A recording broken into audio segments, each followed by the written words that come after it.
Now it happened on the next day when they had come down from the mountain that a great multitude met him.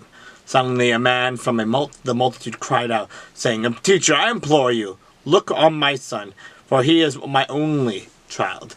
And behold, a spirit seizes him, and he suddenly cries out. It convulses him so that he foams at the mouth, and it departs from him with great difficulty, bruising him. So I implore your disciples to cast it out, but they could not." Then Jesus answered and said, "O faithless and perverse generation, how long shall I have you and bear with you? Bring your son here." And he was still coming. The demon threw him down and convulsed him. Then Jesus rebuked the unclean spirit, healed the child, and gave him back to his father.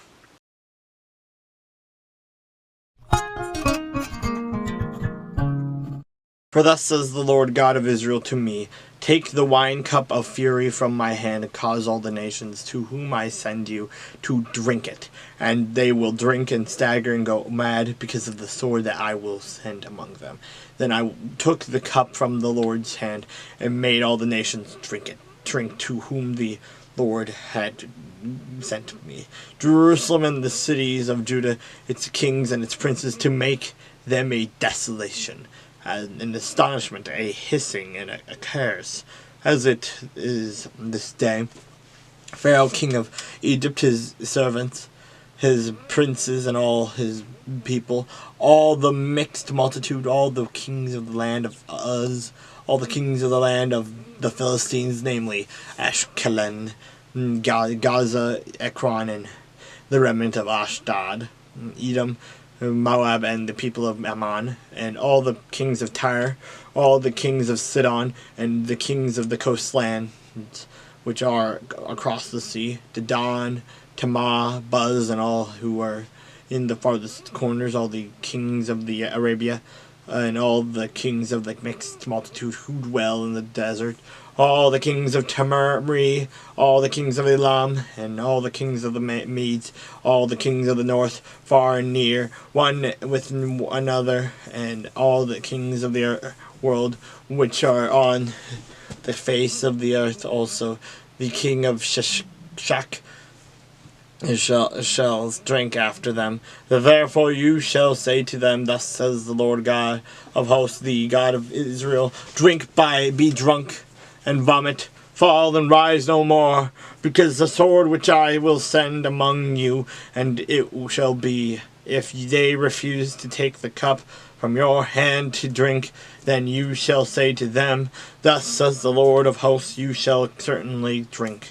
For behold, I begin to bring calamity on the city which is called by my name, and should you be utterly unpunished, you shall not be unpunished. For I will call for a sword on all the inhabitants of the earth, says the Lord of hosts. Therefore prophesy against them all these words, and say to them, The Lord will roar from on high, and utter his voice from his holy habitation. He will roar mightily against his fold, and he will give a shout as those who tread the grapes against all the inhabitants of the earth. A noise will come to the ends of the earth, for the Lord has a controversy with the nations. He will plead his case with all flesh. He will give those who are wicked to the sword, says the Lord. Thus says the Lord of hosts, Behold, disaster shall go forth from nation to nation, and a great whirlwind shall be raised up from the farthest part of the earth. And at that day the slain of the Lord shall be from one end of the earth even to the other end of the earth. They shall be lamented, or gathered, or buried. They shall become refuse on the ground. Wail, shepherds, and cry. Roll up about in the ashes, you leaders of the flock. Oh, for the days of your slaughter and your disparitions are fulfilled. You shall fall like a precious vessel, and the shepherds will make no way to flee, nor the leaders of the flock to escape. the voice of the cry of the shepherds and a wailing of the leaders of the flock will be heard. For the Lord has plundered their pasture, and the peaceful dwellings are cut down because of the fierce anger of the Lord. He has left his lair like this lion, for their land is desolate because of the fierceness of the oppressor, because of his fierce anger.